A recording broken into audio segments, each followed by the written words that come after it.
Welcome my dear students, আশা করছি সকলে ভালো এবং সুস্থ রয়েছে। আজকে একটি গুরুত্বপূর্ণ অংশ তোমাদের সঙ্গে শেয়ার করব, অর্থাৎ তড়িৎ রসায়ন চ্যাপ্টারটির সবচেয়ে ইন্টারেস্টিং পোর্শন। অর্থাৎ আজকের আলোচনার বিষয়বস্তুই হল কোষে জারণ বিজারণ বিক্রিয়া, redox reaction in a cell. একটা কোষে কিভাবে জারণ বিজারণ বিক্রিয়া ঘটে, তার বিনিময়ে কিভাবে তড়িৎ শক্তি উৎপন্ন হয়, এগুলোই আজকের আলোচনা। এবং সেই তড়িৎ শক্তিকে কাজে লাগিয়ে আমরা কি কি ব্যবহারিক জীবনে ইনস্ট্রুমেন্টে ব্যবহার করি সেগুলোও রয়েছে, অর্থাৎ অ্যাপ্লিকেশান। আর সবশেষে তোমাদের জন্য থাকবে হোমওয়ার্ক। তবে আশা করব ভিডিওটা শেষ পর্যন্ত দেখবে। আমি 100% নিশ্চিত যদি তোমরা ভিডিওটা শেষ পর্যন্ত দেখো তাহলে অবশ্যই এই অংশটিতে কোনো প্রবলেম থাকবেই না। চলো কোষে জারণ বিজারণ বিক্রিয়া। প্রথমে আমরা জানব কোষ কি, কিভাবে সেখানে শক্তি উৎপন্ন হয়। প্রথমে আমরা তড়িৎ রাসায়নিক কোষ বা ইলেকট্রোকেমিক্যাল সেল সম্পর্কে জানব। এই যে তড়িৎ রাসায়নিক কোষ কি, যে ব্যবস্থার সাহায্যে রাসায়নিক শক্তিকে তড়িৎ শক্তিতে বা তড়িৎ শক্তিকে রাসায়নিক শক্তিতে রূপান্তরিত করা যায়, এমন ধরনের কোষকেই আমরা বলবো তড়িৎ রাসায়নিক কোষ। এই তড়িৎ রাসায়নিক কোষ এটি আবার দু ধরনের হয়, অর্থাৎ এর টাইপস। দু ধরনের বলতে একটিকে বলবো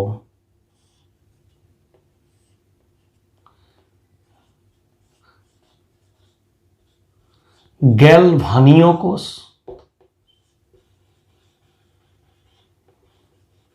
বা ভোল্টীয় কোষ।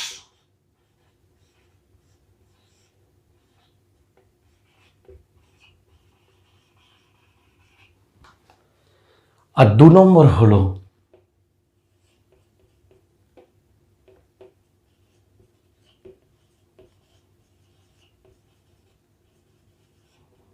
তড়িৎ বিশ্লেষণ কোষ। দেখে নাও, এই যে গ্যালভানীয় কোষ বা ভোল্টীয় কোষ কি, একটু আগেই দেখেছ এখানে আমরা দুটো ঘটনার কথা উল্লেখ করেছি। একবার বলেছি রাসায়নিক শক্তিকে তড়িৎ শক্তিতে, আর একবার বলেছি তড়িৎ শক্তিকে রাসায়নিক শক্তিতে। এই গ্যালভানীয় কোষ বা ভোল্টীয় কোষে কি করা হয়, রাসায়নিক শক্তিকে তড়িৎ শক্তিতে রূপান্তরিত করা হয়। তাহলে এখানের কাজ কি,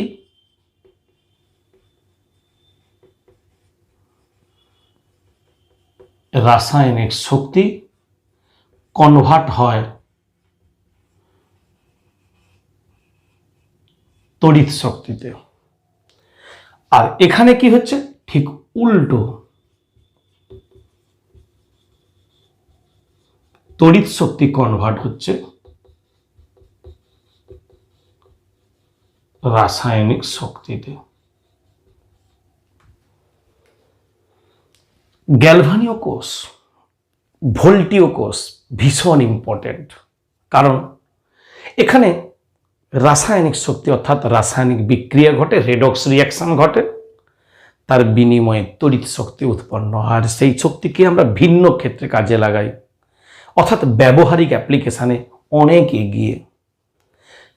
এই ধরনের কোষের উদাহরণ কি, ড্যানিয়াল কোষ, নির্জল কোষ বা ড্রাই সেল, জ্বালানি কোষ, ব্যাটারি, হিউজ এক্সাম্পল রয়েছে। এই যে গ্যালভানীয় কোষ, এটা প্রথম আবিষ্কৃত হয় 1780-তে। বিজ্ঞানী লুইগি গ্যালভান নাম অনুসারে এই কোষের নাম দেওয়া হয় গ্যালভানীয় কোষ। পরবর্তীকালে 1800 খ্রিস্টাব্দে ফরাসি বিজ্ঞানী আলেসান্দ্রা ভোল্টা আরও এক ধরনের এই টাইপের কোষের সন্ধান দেন। আবিষ্কৃত করেন।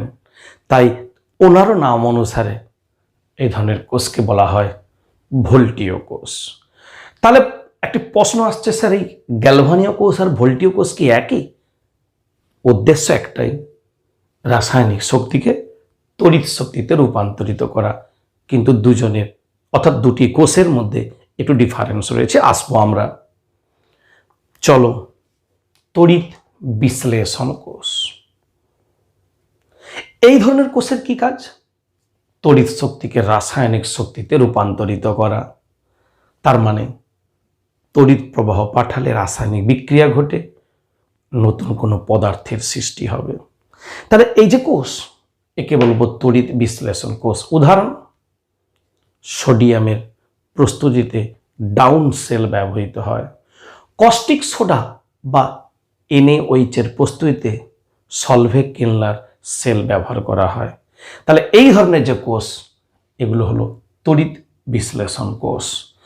আর মেন ইম্পর্টেন্ট যে কোষ, যাকে আমরা ব্যবহারিক দিক থেকে সবার উপরে এগিয়ে রাখছি, সেটি হলো গ্যালভানীয় কোষ বা ভোল্টীয় কোষ। এখন আমরা এই ধরনের কোষের কথা আলোচনা করব। তোমরা লক্ষ্য করছো দুটি কোষ পাশাপাশি রেখেছি, একটি হলো গ্যালভানীয় কোষ আর একটি হলো ভোল্টীয় কোষ, অর্থাৎ সরল ভোল্টীয় কোষ। দুটো কোষের মধ্যে একটা পার্থক্য তোমরা লক্ষ্য করছো, এখানে একটি ভোল্টামিটার, এখানে দুটি ভোল্টামিটার। এখানে সরল ভোল্টীয় কোষে একটাই ভোল্টামিটারের মধ্যে অ্যানোড ক্যাথোড দুটি ধাতব পাত ডোবানো, জিঙ্ক দণ্ড অ্যানোড রূপে, কপার দণ্ড ক্যাথোড রূপে, ইলেকট্রনের প্রবাহ অ্যানোড টু ক্যাথোড, তড়িতের প্রবাহ ক্যাথোড টু অ্যানোডের দিকে হচ্ছে। মাঝখানে তড়িৎ বিশ্লেষ্য পদার্থ হিসেবে লঘু H2SO4 রেখেছি। এখানে বিক্রিয়া হয় ক্যাথোড অ্যানোড। আমরা এটা ডিটেলসে আলোচনা করছি না, আমাদের লাগবে এই কোষ, তাই এটাতে করব। তবে উদ্দেশ্য, রাসায়নিক বিক্রিয়ার ফলে তড়িৎ শক্তি উৎপন্ন হয়। সরল ভোল্টীয় কোষের সাপেক্ষে যদি গ্যালভানীয় কোষকে নিই, এখানে দুটি ভোল্টামিটার। তবে দুটি ভোল্টামিটারের মধ্যে সংযোগ স্থাপন করার জন্য একটি ইউ আকৃতি বিশিষ্ট উল্টোনো জিনিস রয়েছে, যাকে বলবো লবণ সেতু বা সল্ট ব্রিজ। এর কাজ অবশ্যই বলবো তোমাদের। তবে লক্ষ্য করো, বাম দিকে যে ভোল্টামিটারটি রয়েছে সেখানে অ্যানোড এবং জিঙ্ক দণ্ড রূপে ডোবানো রয়েছে, এটি ক্যাথোড। এখানে জারণ হয়, এখানে বিজারণ হয়। একে বলবো জারণ অর্ধকোষ, একে বলবো বিজারণ অর্ধকোষ। ইলেকট্রনের প্রবাহ অ্যানোড টু ক্যাথোড, তড়িতের প্রবাহ ক্যাথোড টু অ্যানোডের দিকে। দুটো কোষের মধ্যে সিমিলারিটি এটাই যে রাসায়নিক শক্তিকে তড়িৎ শক্তিতে রূপান্তরিত করা হয়। পার্থক্য এটাই, এখানে দীর্ঘ সময়ব্যাপী তড়িৎ প্রবাহ বজায় থাকে, ওখানে কম। তাই বর্তমানে এই কোষের চাহিদা অনেক বেশি। তাই এই ধরনের কোষকে আমরা বিভিন্ন স্পেস মিশন আরও অন্যান্য ক্ষেত্রে পাঠানো হয়, যে ক্ষেত্রে বেশি দিন যাবৎ তড়িৎ শক্তি দরকার আমাদের। এখন আমরা এই ধরনের যে কোষ অর্থাৎ গ্যালভানীয় কোষের বিক্রিয়া সম্পর্কে একটু আলোচনা করি। প্রথম যে গ্যালভানীয় কোষটি আসে তাতে জিঙ্ক দণ্ড আর অ্যানোড রূপে, কপার দণ্ডকে ক্যাথোড রূপে ব্যবহার করা হয়। তার ফলে কি হয়, এই যে গ্যালভানীয় কোষটি পাওয়া যায়। আবিষ্কার করেন ড্যানিয়েল। তাই এই ধরনের প্রথম কোষের উদাহরণ হলো ড্যানিয়েল কোষ। তার মানে ড্যানিয়েল কোষ মানে এখানে থাকবে জিঙ্ক দণ্ড, এটাতে কপার দণ্ড। এবার যদি আমরা চেঞ্জ করি অ্যানোড ক্যাথোড, তখন হবে গ্যালভানীয় কোষ। আর প্রথম গ্যালভানীয় কোষের উদাহরণ হলো ড্যানিয়েল কোষ, যেটি আমি করেছি এখন বোর্ডে দেখতে পাচ্ছ। এই যে ড্যানিয়েল কোষ অর্থাৎ গ্যালভানীয় কোষের উদাহরণ, এক্ষেত্রে কি বিক্রিয়া হয়? তাহলে আমি বললাম এটিকে বলবো জারণ অর্ধ বিক্রিয়া, বিজারণ অর্ধ বিক্রিয়া। সবসময় অ্যানোডে জারণ হবে আর ক্যাথোডে সবসময় বিজারণ ঘটবে। তাহলে আমরা চলে আসছি অ্যানোডে কি বিক্রিয়া হয়। অ্যানোডে যে বিক্রিয়াটি হয় সেটি হলো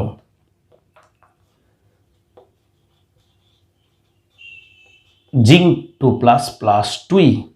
তাহলে এটা কিসে হচ্ছে? এটি হলো অ্যানোডে। আর ক্যাথোডে কি বিক্রিয়া হচ্ছে? কপার 2+ ওই দুটো ইলেকট্রনকে নিয়ে তৈরি করলো কপার, এটি হলো ক্যাথোডে বিক্রিয়া। একে বলবো জারণ অর্ধ বিক্রিয়া, একে বলবো বিজারণ অর্ধ বিক্রিয়া। আর দুটোকে যখন আমরা যোগ করে দেব তখন পাবো জিঙ্ক প্লাস কপার 2+ থেকে হবে জিঙ্ক 2+ যুক্ত কপার। একেই বলবো কোষ বিক্রিয়া অর্থাৎ সামগ্রিক বিক্রিয়া। এই যে কোষ বিক্রিয়াটা, এটা টোটাল কোষের, এটি হলো জারণের জন্য, এটি বিজারণের জন্য। তার মানে তোমরা ঘুরিয়ে ফিরে দেখতে পাচ্ছ কি হচ্ছে, ধীরে ধীরে জিঙ্ক দণ্ডটা ক্ষয়ে গিয়ে Zn2+ উৎপন্ন করছে, আর তার বিনিময়ে দুটি ইলেকট্রন অ্যানোড টু ক্যাথোডের দিকে যাচ্ছে। আর ক্যাথোড উপস্থিত যে তড়িৎ বিশ্লেষ্য Cu2+, CuSO4 থেকে প্রাপ্ত, সে কি করছে, দুটো ইলেকট্রন নিয়ে কপার তৈরি করছে। তার মানে কপার এর গায়ে জমা হচ্ছে, জিঙ্ক দণ্ড ক্ষয়ে যাচ্ছে, অর্থাৎ একটা ক্ষয়ে যাচ্ছে, একটা ধীরে ধীরে পুরু হচ্ছে। তাই রসিকতা করে আমরা বলতে পারি কারো পৌষ মাস আর কারো সর্বনাশ হচ্ছে। যার ফলে কি হচ্ছে, বিনিময়ে ইলেকট্রিক প্রবাহ হচ্ছে, তড়িৎ প্রবাহ হওয়ার ফলে উল্টো দিকে ইলেকট্রনের প্রবাহ হচ্ছে। যার ফলে কি হচ্ছে বলতে পারি, অ্যানোড টু ক্যাথোডের দিকে ইলেকট্রনের প্রবাহ, আর ক্যাথোড টু অ্যানোডের দিকে তড়িৎ প্রবাহ। এখন প্রশ্ন সেখানেও তো হলো, তাহলে এখানে আমরা করতে গেলাম কেন? আসলে তোমরা জানো যে এই যে তড়িৎ প্রবাহ চলবে যতক্ষণ তড়িৎদ্বার এবং তড়িৎ বিশ্লেষ্য দ্রবণের সংযোগস্থলে বিভব প্রভেদ বজায় থাকবে। এক্ষেত্রে একই ভোল্টামিটারের মধ্যে থাকে বলে বিভব প্রভেদ বেশি দিনব্যাপী থাকতে পারে না পার্থক্যটা, তাই কি হয়, এটি তড়িৎ শক্তি কম উৎপন্ন হয়। কিন্তু এক্ষেত্রে বিভব প্রভেদ বজায় থাকে। তার পিছনে একটি ব্যাকগ্রাউন্ডে কারণ হলো লবণ সেতু। এই লবণ সেতুটাই কি, এটি আমরা এখন আলোচনা করব, অর্থাৎ সল্ট ব্রিজ। এটা কি, এর কাজ কি? লবণ সেতু হচ্ছে ইউ আকৃতি বিশিষ্ট একটি কাচের টিউব, যা দুটি অর্ধকোষের মধ্যে সংযোগ স্থাপন করেছে। এই লবণ সেতুর মধ্যে যে লবণটি থাকে, অর্থাৎ যে লবণটা আমরা ইউজ করি, তাতে কিন্তু ক্যাটায়ন অ্যানায়নের গতিবেগ প্রায় সমান এমন লবণ ইউজ করতে হবে। শুধু তাই নয়, এই তড়িৎ বিশ্লেষ্য অর্থাৎ এই যে KCl, ammonium nitrate, potassium nitrate, এগুলোকে ইউজ করি। মনে রাখতে হবে এরা যেন রাসায়নিক বিক্রিয়ায় অংশগ্রহণ না করে। তাহলে লবণ সেতুতে ব্যবহৃত লবণটির দুটি কন্ডিশন মেনটেন করে চলতে হবে। এক, এখানে যে লবণটা ইউজ করব তাতে যে ক্যাটায়ন আর অ্যানায়ন রয়েছে তার গতিবেগ প্রায় সমান হতে হবে। নাম্বার 2, এই ক্যাটায়ন অ্যানায়ন কিন্তু তড়িৎ রাসায়নিক বিক্রিয়ায় অংশগ্রহণ করবে না। তাহলে স্যার লবণ সেতুর কাজ কি? চলো এর ফাংশন বা কাজ। প্রথম কাজ 1 নম্বর, দুটি অর্ধকোষের মধ্যে সংযোগ স্থাপন করা। নাম্বার 2, দুটি অর্ধকোষকে নিউট্রাল বা তড়িৎ নিরপেক্ষ রাখতে সাহায্য করা। নাম্বার 3, কোনো তড়িৎদ্বারে অতিরিক্ত আধান জমতে না দেওয়া। নাম্বার 4, তড়িৎ প্রবাহ অক্ষুণ্ণ রাখা। এই হলো লবণ সেতুর কাজ। পরীক্ষাতে খুব পড়ে লবণ সেতু কি, এর কাজ কি, বলে ফেললাম, তোমরা নোটগুলো করে নেবে, হয়ে গেল। এখন আমরা এই গ্যালভানীয় কোষের সাংকেতিক প্রকাশ নিয়ে আলোচনা করব, অর্থাৎ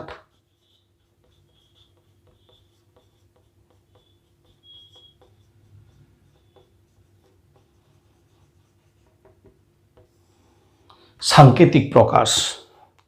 সাংকেতিক প্রকাশ বলতে বাম দিকে থাকবে জারণ, অর্থাৎ অ্যানোডে কি জারণ হয়েছিল, কি হয়েছিল? জিঙ্ক থেকে জিঙ্ক 2+।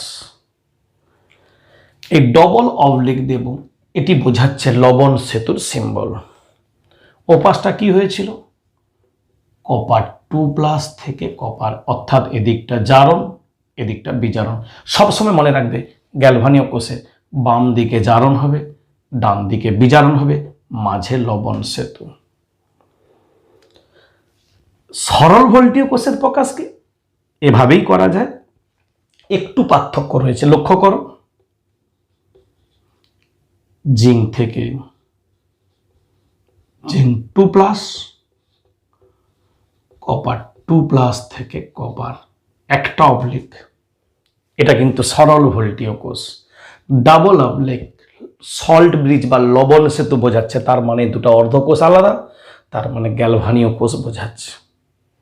ক্লিয়ার হয়ে গেল কিভাবে কোষের সাংকেতিক প্রকাশ করা হয়। তবে এই সাংকেতিক প্রকাশটি করা হয় ইউপ্যাক নিয়মের তত্ত্বাবধানে। এখন আমরা তড়িৎদ্বার বিভব বা ইলেকট্রোড পোটেনশিয়াল। তড়িৎদ্বার বিভব কি? তোমরা জানো ক্যাথোড বা অ্যানোড যে কোনো তড়িৎদ্বারকে একটা তড়িৎ বিশ্লেষের মধ্যে ডোবানো থাকে। তাহলে ওই যে তড়িৎদ্বার এবং তড়িৎ বিশ্লেষ্য দ্রবণের সংযোগস্থলে যে বিভব প্রভেদের সৃষ্টি হয় তাকেই বলবো তড়িৎদ্বার বিভব। এখন এই তড়িৎদ্বার বিভব দু প্রকারের হয়, কারণ একবার ক্যাথোড আছে, একটা অ্যানোড রয়েছে, তার মানে একটি হবে জারণ তড়িৎদ্বার বিভব,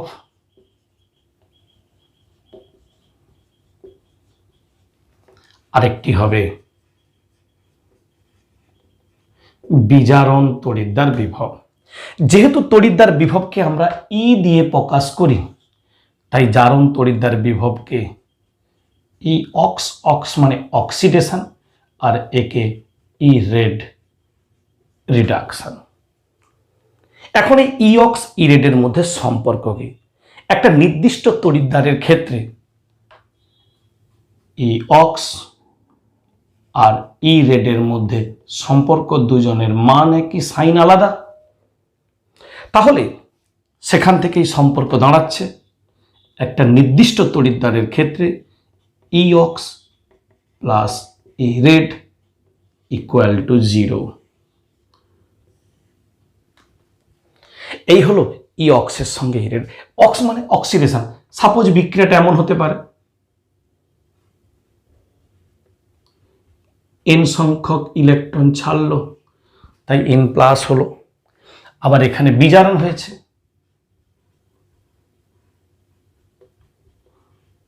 গ্রহণ করলো, এম হলো।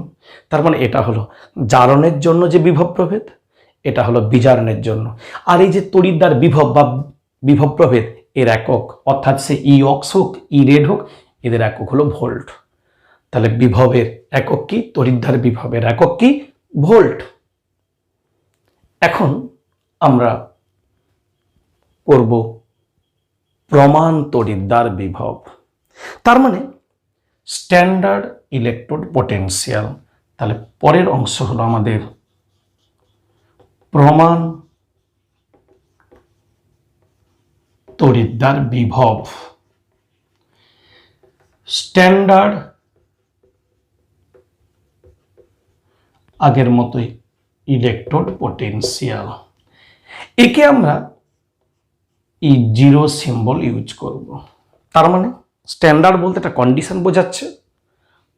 25 ডিগ্রি সেন্টিগ্রেড উষ্ণতায় 1 মোলার গাঢ়ত্বের কোনো তড়িৎ বিশ্লেষ্য দ্রবণের মধ্যে কোনো তড়িৎদ্বারকে ডোবালে ওই তড়িৎদ্বার এবং তড়িৎ বিশ্লেষ্য দ্রবণের সংযোগস্থলে যে বিভব প্রভেদের সৃষ্টি হয়। তার মানে কন্ডিশনটাই শুধু অ্যাপ্লাইড, যে তড়িৎ বিশ্লেষ্য দ্রবণটা ইউজ করব সেটি 1 মোলার গাঢ়ত্বের হবে আর উষ্ণতা হবে 25 ডিগ্রি। ওই অবস্থায় যে বিভব প্রভেদ তাকেই বলবো প্রমাণ তড়িৎদ্বার বিভব। সেটা যদি জারণের ক্ষেত্রে হয় তখন বলবো ই জিরো অক্স, যদি বিজারণের ক্ষেত্রে হয় তাহলে ই জিরো রেড। নির্দিষ্ট তড়িৎদ্বারের ক্ষেত্রে সেই আগের মতো একইভাবেই থাকছে, যোগফল 0, তবে এই প্রমাণ বিজারণ বিভবের মানের উপর ভিত্তি করে বিভিন্ন ধাতব পদার্থগুলিকে সাজিয়ে একটা নতুন সিরিজ বা শ্রেণী তৈরি করা হয়েছে, তবে হাইড্রোজেনকে স্ট্যান্ডার্ড ধরে। কারণ হাইড্রোজেনের প্রমাণ বিজারণ বিভবের মান 0 ভোল্ট। তাহলে কি দাঁড়ালো? হাইড্রোজেনের প্রমাণ বিজারণ বিভবের মানকে স্ট্যান্ডার্ড ধরে বিভিন্ন মৌলের যে প্রমাণ বিজারণ বিভবের মানকে নিয়ে, অর্থাৎ তাদেরকে সাজিয়ে যে একটি সিরিজ তৈরি করা হলো, তার নাম তড়িৎ রাসায়নিক শ্রেণী বা ইলেকট্রোকেমিক্যাল সিরিজ। এই সিরিজে কি থাকছে? হাইড্রোজেন থাকছে মাঝখানে 0 অবস্থায়। এবার যত ওপরের দিকে যাব তত মান নেগেটিভ হবে, যত নিচের দিকে যাব মান তত পজিটিভ হবে। এটি হবে তীব্র বিজারক, এটি হবে তীব্র জারক। তার মানে বোঝা যাচ্ছে যে যত মান নেগেটিভের দিকে যাবে ওপরের দিকে, সে হবে তত বেশি তীব্র বিজারক, যত নিচের দিকে যাবে তত তীব্র জারক। এই মানগুলোর উপরে ভিত্তি করেও অনেক কোশ্চেন হয়। অনেকগুলো মান দিয়ে বলবে এদের মধ্যে কোনটি সব থেকে তীব্র বিজারক বলো। তাহলে তোমাকে মানগুলো দেখে নিতে হবে এদের মধ্যে সব থেকে তীব্র ঋণাত্মককে। আবার যদি বলে তীব্র জারক বলো, তাহলে আমাদের দেখে নিতে হবে সব থেকে তীব্র ধনাত্মককে। আর হাইড্রোজেন তো 0 অবস্থায় রয়েছে, তাহলে এই যে সিরিজ, একেই বলবো তড়িৎ রাসায়নিক সিরিজ। এক নিয়ম অনুযায়ী বিভিন্ন তড়িৎদ্বারের প্রমাণ বিজারণ মানের উপর ভিত্তি করে এই তড়িৎ রাসায়নিক শ্রেণীটি তৈরি করা হয়েছে। এই যে হাইড্রোজেনের প্রমাণ তড়িৎদ্বার বিভব 0, এই কোষের সাংকেতিক প্রকাশ কি? PT H2 1 ATM H+ molar.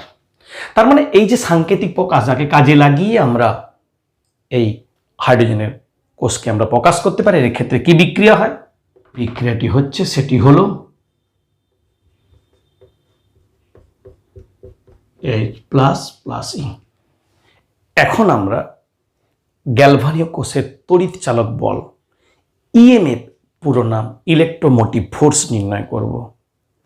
এই যে কোষের তড়িৎ চালক বল যখন নির্ণয় করব, তখন ইউপেক নিয়ম অনুযায়ী এই গ্যালভানীয় কোষের তড়িৎ চালক বল অর্থাৎ এ সেল সমান ই ক্যাথোড মাইনাস ই অ্যানোড। অর্থাৎ ক্যাথোডের তড়িৎদ্বার বিভব থেকে অ্যানোডের তড়িৎদ্বার বিভব বিয়োগ করলে, তোমরা জানো অ্যানোড বামে ক্যাথোড ডানে, তাহলে ই আর রাইট মাইনাস ই লেফট, তবেই পেয়ে যাব কোষের তড়িৎ চালক বল। এ তো গেল কোষের তড়িৎ চালক বল। যদি আমরা গ্যালভানীয় কোষের প্রমাণ তড়িৎ চালক বল নির্ণয় করি, অর্থাৎ পরের অংশ হলো প্রমাণ তড়িৎ চালক বল, তখন আমরা কি করব?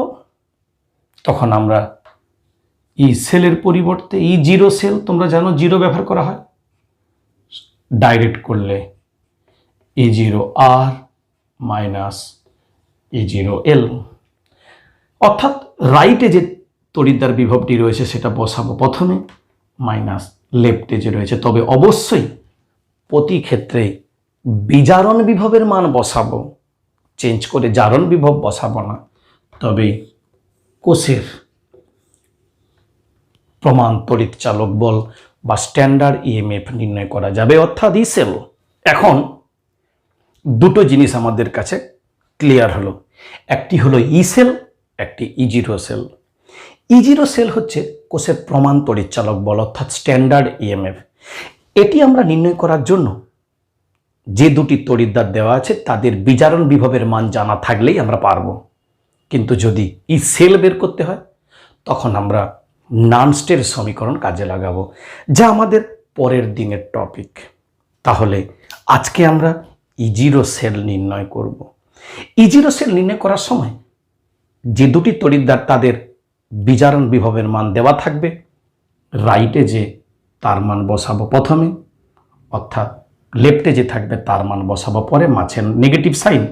কিন্তু যদি শুধু মান দুটো দেওয়া থাকে, কোষটাকে অফলিক আকারে সাংকেতিক প্রকাশে না থাকে, তখন কিন্তু আমাদের নিজেদেরকেই জেনে নিতে হবে ওই দুটো মান থেকে, স্ট্যান্ডার্ড, রিডাকশান, পোটেনশিয়াল থেকে কোনটাতে জারণ আর কোনটাতে বিজারণ। তখন যে সূত্র বা ফর্মুলাকে পুট করে আমরা কোষটা লিখব সেটি হলো, ওই যে দুটো তড়িৎদ্বারের বিজারণ বিভব দেওয়া থাকবে, দেখতে হবে কার মান কম। তাহলে সূত্রটা হলো, যে তড়িৎদ্বারটির বিজারণ বিভবের মান কম সেটি তীব্র বিজারক, সে অন্যকে বিজারিত করবে কিন্তু নিজে জারিত হবে। তার মানে যার স্ট্যান্ডার্ড, রিডাকশান, পোটেনশিয়ালের মান কম হবে সেটি তীব্র বিজারক হবে, তার মানে সেটি নিজে জারিত হবে। তার মানে ওইটা বামে বসবে, অবলিক দিয়ে যার মান বেশি সে ডানে বসবে। তার মানে কোষের সাংকেতিক প্রকাশ হয়ে গেল, তখন আমাদের ই সেল নির্ণয় করা কোনো চাপের নেই। চলো যে শিখে ফেললে যেটা আমাদের ভীষণ ইম্পর্টেন্ট, ইজিরো সেল, এটার আমরা বেশ কিছু নিউমেরিক্যাল প্রবলেম করব। আজকের যে আলোচিত অংশ তার মধ্যে সব থেকে ইম্পর্টেন্ট হলো নিউমেরিক্যাল প্রবলেম, কারণ এগুলো মাস্ট পরীক্ষায় থাকবেই। এখন এই যে ইজিরো সেল বা ই সেল আমরা নির্ণয় করব, আগেই বলেছি আজকে আমরা ইজিরো সেল নির্ণয় করব, কোষের ইএমএফ। তো প্রথমেই দেখো কোষটির প্রমাণ ইএমএফ নির্ণয় করো। কোষটি দেওয়া রয়েছে, মান দেওয়া রয়েছে, তাহলে কোনো চাপের নেই, জাস্ট ফর্মুলা ইজিরো সেল সমান ইজিরো আর মাইনাস ইজিরো এল। আর মানে রাইট, রাইটে কে রয়েছে? কপার, তাহলে ওর মানটা বসাবো 0.34 মাইনাস লেফটে কে জিঙ্ক, জিঙ্কের মান বসাবো, মাইনাসে মাইনাসে প্লাস হবে, অ্যান্সার হবে 1.1 ভোল্ট। হয়ে গেল, কত সোজা। পরে আরেকটি এক্সাম্পল দিয়েছি, কোষটির ইজিরো সেল নির্ণয় করো। এখানে ক্যাডমিয়াম থেকে ক্যাডমিয়াম 2+, আরেকটা H+ থেকে H2, বিজারণ বিভবের মান কিন্তু একটি দেওয়া আছে। তাহলে আমাদের মনে প্রশ্ন আছে বোধহয় আরেকটা দেওয়া নেই, আসলে তা নয়, আরেকটি হাইড্রোজেন, আর যার বিজারণ বিভবের মান স্ট্যান্ডার্ড কত? 0। তাই এটা তোমাকে জানতে হবে।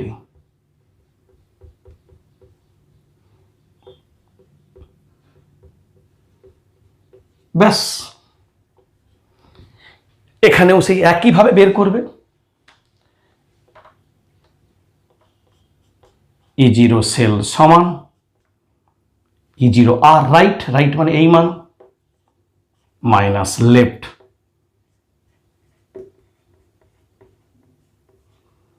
তাহলে অ্যান্সার দাঁড়াবে প্লাস 0.402 ভোল্ট। তাহলে এই যে দুটো ক্ষেত্রে আমরা ইজিরো সেল বের করলাম। 3 নম্বর, একটা বিক্রিয়া বলে বিক্রিয়াটা কি আদৌ ঠিক আছে, অর্থাৎ সম্ভাব্য কি, অর্থাৎ বিক্রিয়াটা কি লেফট টু রাইটে যে দেওয়া রয়েছে ঠিক আছে, এটা কি করে বুঝবো? কিছুই না, দুটো মান এখানকার মতোই দেওয়া থাকবে, আগের মতোই ইজিরো সেল বের করবে।